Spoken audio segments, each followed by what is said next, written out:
Just a pilot in his cockpit seated. Black leather on his ass, keep a hustler heated. Alright, hey, David here. I'm going to be changing the oil in the WRX. This is the very first oil change. The car has around 3,400 miles on it right now. I know there's a lot of opinions where you should change it at 1,000 miles or whatnot. I didn't, obviously. Not sure if that's good or bad. Obviously it's not good, but I'm not sure how bad it is.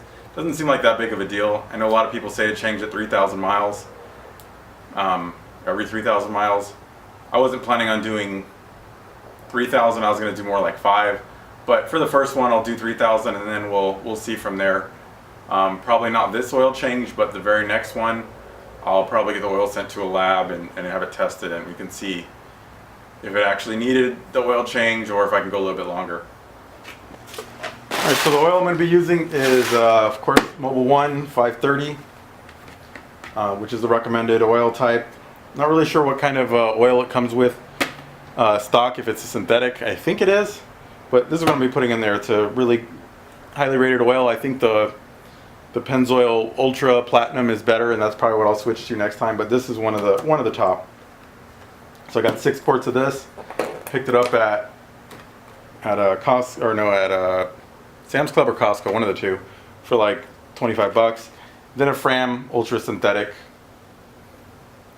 oil filter. So, gonna have to jack up the car to do this, so I'll start on that now.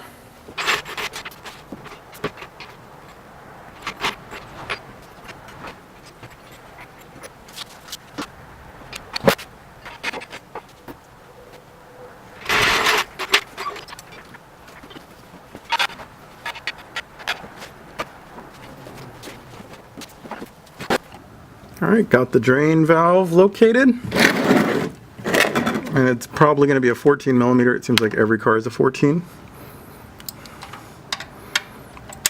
and it is a 14, or maybe every airport's a 14. Nice and tight.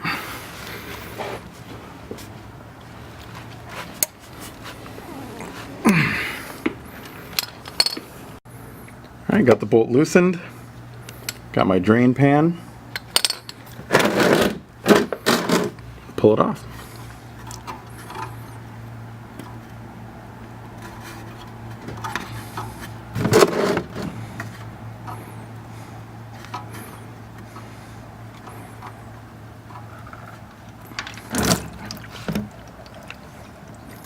Wow. Very energetic. Got it all over myself. We're draining now. Alright, still draining. It's dripping slightly. I know people that'll leave this thing dripping for an hour until every little drops out. I don't really think that's all that necessary. Guess it depends on how often you change it. So I'll just leave it for another few minutes. Alright, looks like we're almost done dripping. This is good enough for me, so I'm going to cap it off now.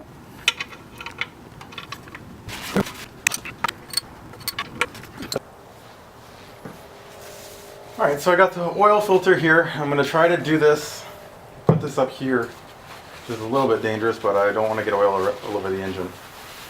So I'm going to try to do this as neatly as I can. Oh, wasn't messy at all.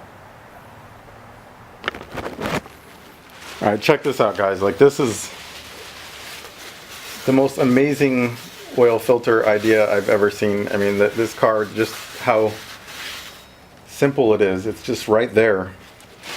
I've had cars where it's just buried in this most awkward place, and having it just right there on top is amazing.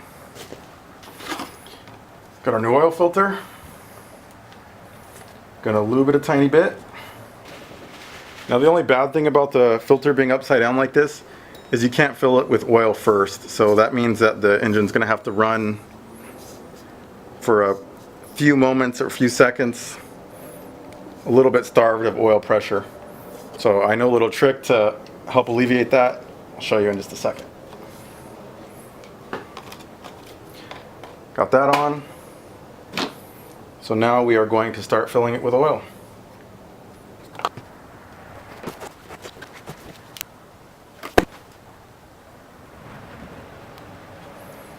Just looked it up, and it takes about 5.4 quarts of oil.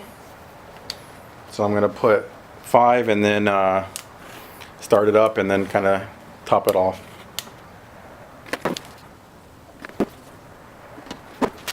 All right, that's all 5 quarts. Now I'm going to lower the car and start her up, and I'll show you the little trick to build a little bit of oil pressure before you start it up.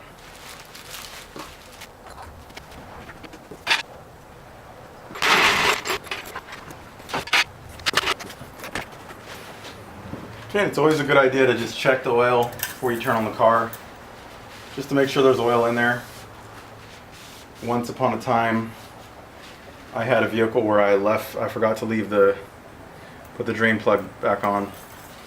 And luckily I didn't turn on the car or anything because I saw a huge puddle of oil after I was filling it up. But I easily could have. Alright, looks like it's to the bottom of the line.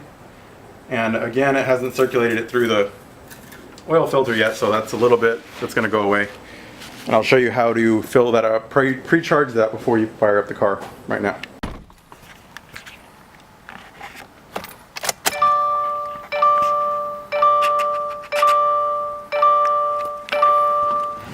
Alright, so I'm going to show you how to pre-charge the oiling system a little bit and fill up that oil filter so you don't have to starve the engine of oil for a moment.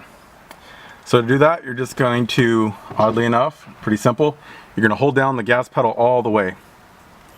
Then crank the engine and it won't start, but it'll turn the starter. So you can do that for 10-20 seconds and just it'll circulate the engine and get the oil flowing, get it into the get the oil into the oil filter, all without actually firing the engine and making any heat, causing any friction. So it's a good thing. We're going to do that right now.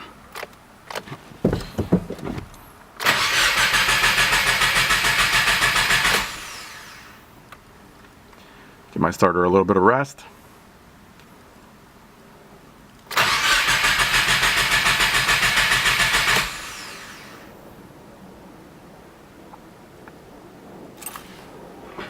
All right, that should be good enough, and that's just a little bit just to get it flowing through the system, get it flowing through the oil filter. Just a little bit less stress on the engine. Doesn't really hurt. It's simple to do. I'm gonna fire it up now.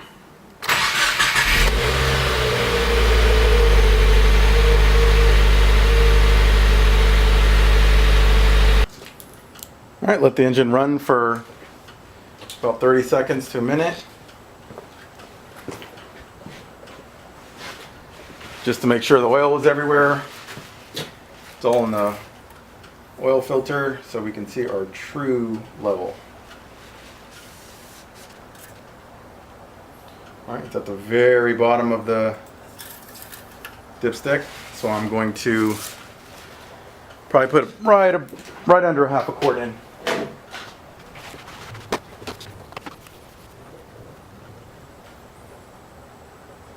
Alright, so that's right under half a quart. It's supposed to take 5.4, so that should be perfect.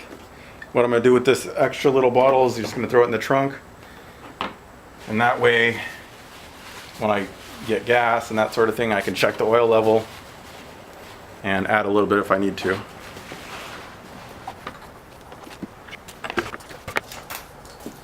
Alright, that was my very first oil change. Pretty simple. Took me all of 20 minutes or so, no big deal. But really love the oil filter being up top right here. That is an excellent design. Thanks everybody.